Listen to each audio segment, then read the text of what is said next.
로마서 15장은 복음이 의롭다 하심을 받은 성도들이 언약의 공동체, 다시 얘기해서 교회 안에서 어떻게 살아야 하는가, 교회 안의 윤리와 질서, 더 나아가 연합과 사명의 문제를 다루고 있어요. 그래서 이는 개인의 경건의 차원을 넘어 가시적, 다시 해서 교회 안에 드러내야 할 복음의 열매에 관한 이런 말씀들이 오늘 기록되어 있어요. 그래서 1절에서 6절까지 보면 강한 자의 책임과 그리스도를 본이 되어야 한다, 이렇게 되어 있어요. 그러니까 강한 자의 책임, 강한 자가 누군가라고 봤더니요, 믿음을 통해서 성숙한 사람, 성숙한 상태를 지금 강하다. 그러니까 강하다는 것은 어떤 특권이 아니라는 얘기예요. 강하다는 것은 언약적 책임이에요. 하나님께서 우리한테 믿음이 담대한 자들에게는 부족함이 없이 주시지만 그 담대한 믿음을 주신 것은 어떤 책임이다. 믿음이 나약한 자들을 두고 가르치려고 들고 또는 뭐 잘못됐다 이렇게 지적하고 이런 거 하지 마라. 교회는 공로의 공동체가 아니고 은혜의 공동체예요. 믿음대로 해라 이거예요. 믿음대로. 너희가 이걸 먹어서 믿음으로 먹어서 문제가 없으면 먹으라 이거예요. 근데 먹어서 찝찝하면 먹지 마라. 너희에게 믿음의 자유를 주셨어요. 너희에게 믿음의 자유를 줬으니 너희가 먹어서 아무렇지도 않다고 생각하면 믿음대로 먹으라 이거예요. 근데 먹어서 찝찝하면 먹지 말고 믿음이 나약한 자들, 당시의 얘기예요. 막 예수를 믿는 자들 앞에서 찝찝하면 그들이 이 먹는 걸 보고 시험 될 것 같으면 먹지 마라. 이런 얘기예요. 그러니까 믿음대로. 그러니까 이런 자들을 나약한 자들이라고 성경에서는 말하고 있어요. 그래서 교회의 성숙도는 연약한 자들을 대하는 태도. 그래서 전 늘 그랬잖아요. 우리 교회에 오는 사람들을 어떻게 대해야 된다고요? 사랑으로. 약간 부족한 사람들을 무엇으로 대해요? 가르치려고 들지 말고 섬김으로. 이걸 말하고 있어요. 그래서 교회의 성숙도는 무엇에서 나오냐? 연약한 자를 대하는 태도가 그 교회의 모습이에요. 그래서 강요 없는 사랑. 두 번째, 방종 없는 자유. 이게 유지가 돼야 돼요. 교회 안에는 뭐가 있어야 된다고요? 강요 없는 사랑이 있어야 돼요. 두 번째, 방종 없는 자유가 있는 교회가 아름다운 교회예요. 이게 잘 연합돼야. 왜냐하면 우리 소건사님도 마찬가지고 김집사님도 마찬가지고 재경 성도도 역시 마찬가지예요. 저도 마찬가지예요. 저도 한때 뭐 교회에다가 반항하고 안 나갔던 때가 있잖아요. 이때가 연약한 때란 말이에요. 그렇죠? 믿음이 연약했기 때문에 그런 반항을 했거든요. 이 반항할 때가 우리 모두에게 있었다 이거죠. 우리 모두에게는. 그래서 너만 어느 날 강한 자가 아니고 네가 어느 날 강한 자가 된 게 아니다 이거죠. 너희는 모두가 어떤 자? 연약한 자였다. 너희가 연약한 자였기 때문에 교회에 오는 성도들에게, 연약한 자들에게 사랑으로, 어떤 가르치려고 들지 말고 사랑으로 감싸고, 두 번째 무엇으로요? 자유를 주되 방종하는 자유가 아니고 어떤 절제 안에서, 말씀 안에서 절제하는 자유를 느끼게 해라. 이게 교회의 모습이다. 그래서 우리는 각 사람을, 이웃을 기쁘게 해야 되죠. 근데 선을 이루고 덕을 세우도록 우리는 살아나가야 된다. 지금 이어서 나옵니다. 신앙의 기준은 개인의 자유 행사에 있지 않아요. 우리가 신앙의 자유가 어디에 있어요? 말씀 안에 있잖아요. 우리는 말씀에 벗어난 것은 자유가 아니에요. 그건 방종이에요. 일종의 방종. 그러니까 자유는 무엇이냐면 말씀 안에서 절제된 자유를 얘기하는 거예요. 절제된 자유를 우리는 누려야 된다. 그래서 우리 이 자유를 통해서 어디에 덕이 돼야 된다? 교회에 덕이 돼야 된다. 교회의 덕을 세운다는 것은 머리 대신 예수 그리스도의 드러내신, 예수 그리스도의 행하심을 우리를 통해서 드러나야 된다 이게. 그래서 자유는 절대적인 권리가 아니고 사랑 안에서 절제되어야 할 은혜의 결과이다. 이렇게 말하고 있어요. 보세요. 그리스도께서 자기를 기쁘게 하지 아니하셨나니 그랬어요. 그리스도께서는요, 오늘 본문의 말씀이에요. 보면 그리스도께서는 자기를 기쁘게 하지 아니하셨나니 그랬어요. 그 그리스도께서도 자기를 기쁘게 하지 않았어요. 누구를 기쁘게 했어요? 하나님을 기쁘게 했어요. 그러면 예수 그리스도의 우리가 사명자예요. 예수 그리스도가 이 땅에서 행하신 것 같이 우리가 예수 그리스도와 같이 이 땅에서도 행하는 자들이에요. 예수 그리스도가 이 땅에 다 이루지 못한 거 이루고 가셨어요. 다 이루었다라고 하셨어요. 그분의 사역은 끝났지만 우리에게 주신 사역은 뭐냐면 너희는 세상에 널리 나아가 복음을 세상 끝까지 전하라예요. 근데 그 세상 끝까지 전하는 데 있어서 우리가 해야 될 일은 무엇이냐? 교회의 덕을 세우는 거예요. 뭐 교회의 덕을 세우는 건 뭐냐? 예수 그리스도를 드러내는 거란 말이에요. 오직 누구를? 하나님의 영광을 위해서만 사는 거란 말이에요. 이걸 지금 말하고 있어요. 그러니까 예수 그리스도께서는 자신의 권리를 주장하지 않으셨고 아버지의 뜻을 전적으로 복종했다. 아버지 이 잔을 내게 돌리지 마시라고 그래요. 그러니까 내가 십자가에 죽기 전에 뭐라고 말씀하세요? 죽지 않게 할 수 있으면 죽지 않게 하옵소서라고 고백을 하잖아요. 아니 인간의 몸을 가지고 온 그리스도 그런 얘기를 한단 말이에요. 하지만 누구 뜻대로? 아버지 뜻대로 하옵소서. 그거예요. 우리도 마찬가지예요. 누구 뜻대로? 아버지 뜻대로 하옵소서예요.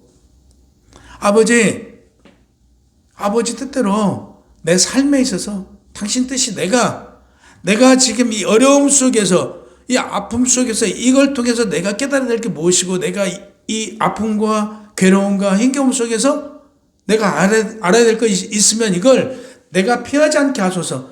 나에게 정면적으로 내가 도전할 수 있게 하소서. 그래서 이걸 헤쳐나가게 하옵소서예요. 우리는 어떤 어려움이 있을 때 우회하고 도망가지 않는 게 신앙이에요. 우리 앞에 놓여진 일에 대해서 피하지 않는 게 그리스도인이에요. 정면으로 뚫고 나가는 거예요. 무엇으로? 믿음으로. 아버지가 함께하기 때문에 나는 이 모든 걸 이길 수 있다는 믿음으로 나가는 게 그리스도인의 삶이에요. 그래서 그렇게 말씀하신 거예요. 아버지 뜻에 전적으로 복종하였고 십자가의 감정적 희생이 아니고 대속적 순종이다. 이게 우리가 해야 될 일이에요. 예수 그리스도 아버지의 뜻에 따라서 십자가에 못 박혀 죽으시고 다 이루었다라고 말씀하신 바와 같이 우리도 교회 안에서 윤리, 그리스도가 당신의 비움과 순종을 우리는 본받아서 이걸 근거해서 우리도 행해야 된다. 이 말씀이에요. 인내와 이로의 말미암아 소망을 가지게 하려 합니다. 이렇게 말씀하고 있어요. 그럼 무슨 얘기냐면 말씀의 정죄를 위한 말씀은 정죄를 위한 도구가 아니에요. 성도를 끝까지 보존하시는 하나님의 은혜의 방편이다. 무엇이라고 말씀은요? 정죄 도구가 아니다. 말씀을 많이 안다고 해서 그 말씀을 통해서 너 이렇게 왜 잘못해? 너 이렇게 하면 안 돼가 아니에요. 내가 많이 알면 알수록 이것은 정죄 도구가 아니고 은혜의 방편이다. 은혜란 말이에요. 교회의 연합은 인간적 합의나 성격의 조화에서 이루어지지 않아요. 교회는 무엇으로? 그리스도가 먼저 우리를 받아주셨잖아요. 그러면 우리도 마찬가지예요. 그리스도가 우리를 받아줬듯이 우리도 모든 이 세상의 모든 사람을 우리가 받아줘야 되는 거예요. 교회는 어떤 자를 먼저 챙긴다고요? 초신자. 믿음이 제일 없는 자가 교회에서는 제일 챙겨야 될 자고 제일 어른이에요. 이 목사나 장로는 또 우리 권사님이나 우리 집사님이나 안수집사들은 누구를 해야 된다고요? 섬기는 자들이에요. 우리는 섬기는 자들이지 우리가 교회 안에서 나를 드러내고 교회 안에서 내가 군림하는 자리가 아니에요. 그래서 교회는 누가 제일 어른이다? 초신자가 제일 어른이에요. 우리가 그 초신자를 섬기는 게 성도들의 도리다. 이걸 지금 말하고 있어요. 그래서 예수 그리스도가 비움과 그 순종을 우리는 그걸 근거로 해서 우리도 뭐 해야 된다? 나를 비우고 섬기는 거에 애써야 되고 나를 비우고 사랑으로 세워주는 거 애써야 된다.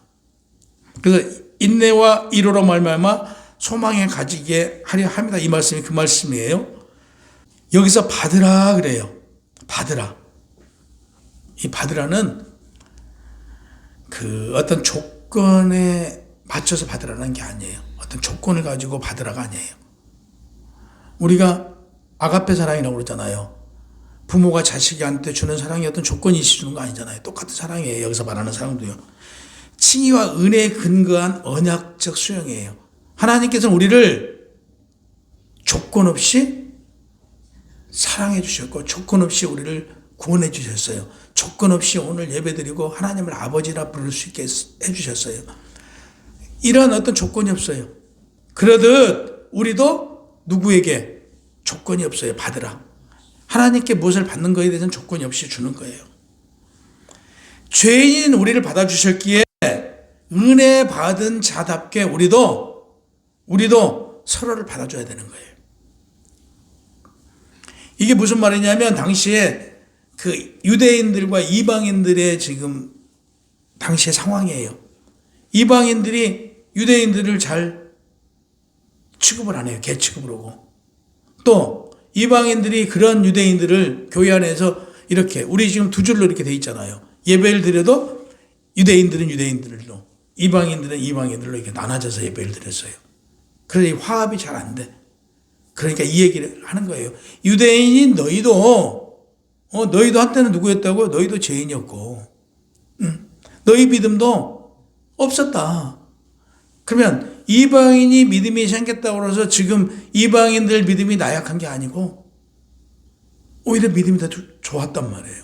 그러니까 서로 믿음이 서로 좋다라고 주장하지 말고 너희 서로 인정해. 서로 인정해. 근데 서로 인정하는데 누구를 근거로 해서 너희 뜻대로 살지 마. 누구 뜻대로? 예수 그리스도가 이 땅에 생하신 것처럼 너희 같이 행해. 좀 이걸 바라고 있어요. 서로 이방인과 유대인들이 하나 되도록 지금 이 말씀이 기록된 거예요. 받으라. 서로 조건 없이 너희가 받아라. 9절에 보면 이방인들이 국률로 말미암아 하나님께 영광을 돌리게 하려 하십니다. 그래요. 이방인들이 국률로 말미암아 누구한테요? 하나님께 영광을 돌리게 하심이라 그래요. 교회의 연합은요, 타협의 결과가 아니라 십자가에 이루어진 화해예요. 예수 그리스도가 십자가 죽으심으로 우리와 하나님의 관계를 다시 맺어줬잖아요. 우리와 하나님과 우리의 관계가 원수되었어요. 이 원수되었던 이 관계를 예수 그리스도로 말미암아 화해했잖아요. 이 화해가 다시 얘기해서 그리스도인은 무엇을 가지고 있어야 돼요? 화해의 영이 있어야 돼요. 화해. 어떤 경우든 내가 어디를 가든 간에 그것은 화평과 화해가 이루어져야 돼요. 이걸 말씀하시고 있는 거예요. 너희가 어딜 갔든 간에 이방인인 너희도 마찬가지로 유대인 너희도 마찬가지로 너희가 만나서 화해가 이루어져야 된다. 화해. 이것은 예수 그리스도가 본을 보여주셨지 않냐. 그러므로 너희도 그걸 본을 받아 그렇게 행하라 이거예요.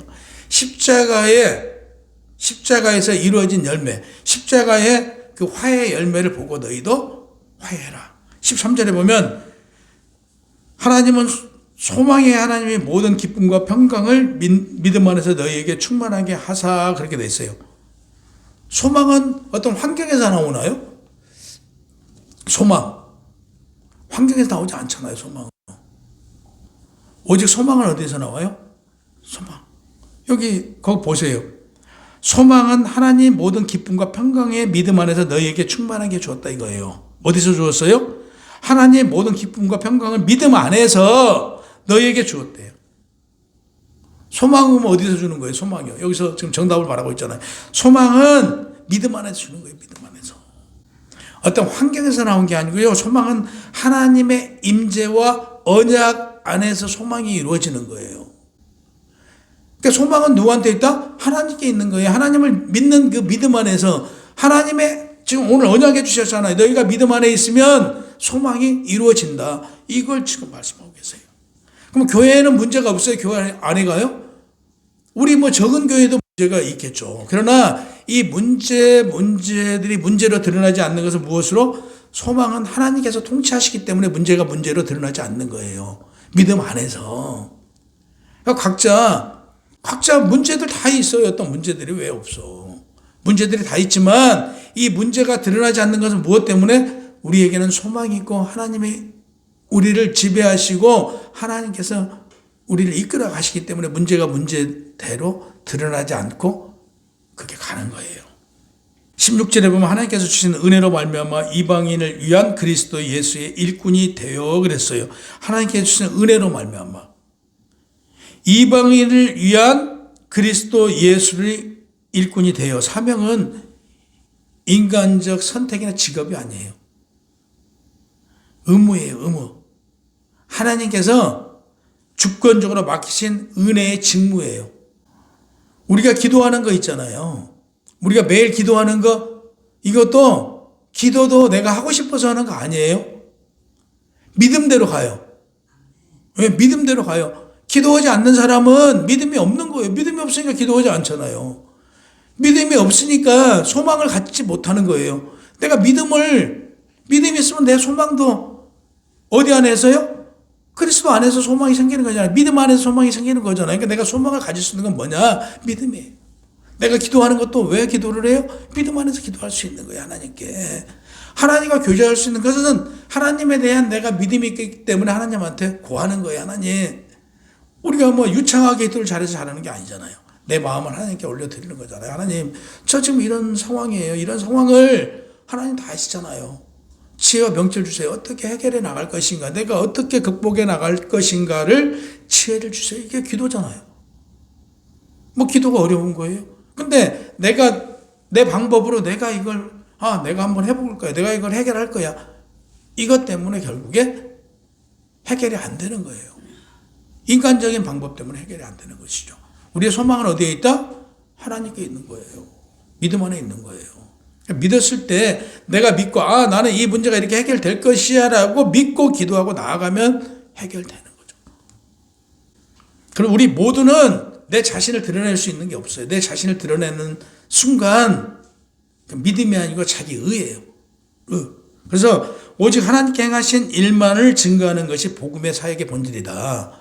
그러면 우리가 성경을 보면 어떤 죄인도 하나님은 용서해 주시고 어떤 죄인도 하나님은 들으시잖아요. 그리스도께서 나로 말미암아 이루신 것 외에는 감히 말하지 아니하노라 이렇게 했어요. 이는 모든 참된 사역자의 신앙의 고백이에요. 우리 모두가 어떤 고백을 해야 된다요? 이 고백을 해야 돼요. 나로 말미암아 이루신 것 외에, 그러니까 그리스도가 나로 말미암아 이루신 것 외에는 감히 말하지 아니하노라. 우리도 무슨 말을 하네요? 그리스도께서 하나님께서 이루어 주신 것, 다시 얘기해서 성경에서 기록된 내용을 가지고 내가 응용하는 거예요. 내가 그 기록된 대로 나아갈 때 모든 일은 이루어진다 이거예요. 그래서 우리는 고백이에요. 신앙 고백. 복음의 역사적 목적과 성과가 아니라 순종하는 것이고 결과는 어디에 있어요? 하나님의 주권 속에 있다. 우리의 모든 삶의 주권은 어디에 있다? 하나님께 있다. 이거예요. 지금 이걸 말씀하시는 거예요. 30절 본문의 마지막으로 하나님께서 교회 사역에 대해서 말씀하고 계세요. 교회 사역이 어떻게 유지된다? 교회가 어떻게 유지된가? 30절 보세요. 너희도 나를 위하여, 사도 바울이 말하는 거예요. 너희도 나를 위하여 하나님께 기도해 달라고 그러잖아요. 뭐 해 달라고요? 기도해 달래요. 교회 공동체는 뭐냐면 서로 기도해 주는 거예요. 이것은 인간적인 나약함을 고백하는 게 아니라요. 하나님의 섭리 속에서 뭐가 된다? 이루어지기 때문에 기도해 달라고 하는 거예요. 인간적인 연약함을 지금 말하는 게 아니에요. 나를 위해서 기도해 달라. 그러니까 기도를 언제 해야 되는가? 기도를 언제 사용해야 되는가를 지금 바울은 말하고 있잖아요.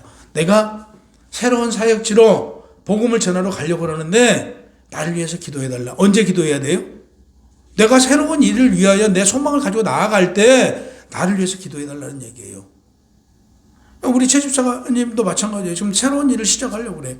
내가 여기 갈 때 우리 최 집사님 가면서 하나님 하고 기도했어. 이때 누가 기도해 줘요? 그 길을 갈 때 우리가 기도해 주는 거예요. 하나님, 그 좀 나가는 길에, 우리 최경씨 가는 길에, 지금 나가는 길에 우리한테 기도해 달라고 부탁하는 거예요. 저 나가는데 기도해 주세요. 그럼 우리가 기도해 주는 거예요. 이때 누가? 하나님께서 역사하신단 말이에요. 지금 이걸 말하고 있어요. 그래서 교회의 직무는 각자 다 달라. 우리 권사님, 우리 집사님, 우리 최경씨, 나에게 해준 역할은 다 달라요. 이 역할이 모여서 뭐가 된다? 교회가 된다. 교회는 모든 지체들이 가지고 있는 모든 달란트, 모든 지체들이 가지고 있는 이 영향력을 통해서 만들어지는 게 교회예요. 그러니까 하나님께는 각자 무엇을 주셨다? 달란트를 주셨다.